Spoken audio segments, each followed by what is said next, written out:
manhunt for the suspect accused in last weekend's mass shooting on I-75 is now in its 7th day. Tomorrow will mark a week since police say Joseph A. Couch shot into 12 cars on I-75, injuring 5 people.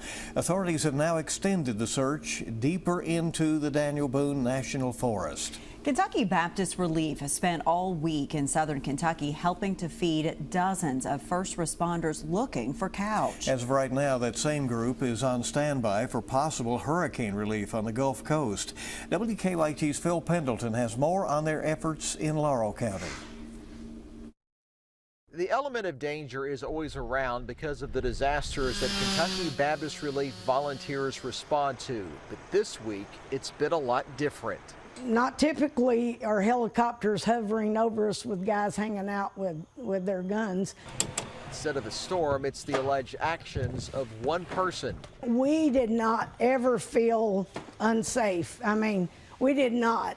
Felt and we are so thankful for our local police, state police, and the FBI. Baptist Relief were called when local efforts to collect food for first responders became overwhelming. And it was us taking care of them. And, you know, we're all about the gospel, but this time was all about feeding them. Baptist Relief volunteers always had it in their minds of what if Joseph Couch were to come out of the woods close to them. What if he even himself needed a hot meal? What would they say and what would they do? No, we prayed for that to happen. Smith says prayers are that he'll be found alive. Sitting down at a table, they could have done what they needed to do, but we would have told him that we were feeding him because Jesus loved him. Hope the smell of their food might draw him out. As long as there's breath, there's time for repentance. The mission to feed police has ended.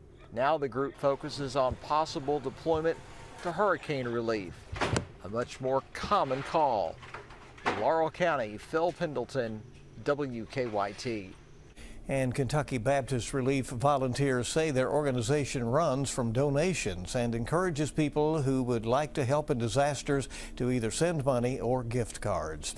Now, you can find our developing coverage of the manhunt with the WKYT News app. Scan the QR code you see there on your screen with your phone. It will then send push alerts to your phone notifying you of any breaking news. You can also track the latest, of course, on air with us and on WKYT.com. It has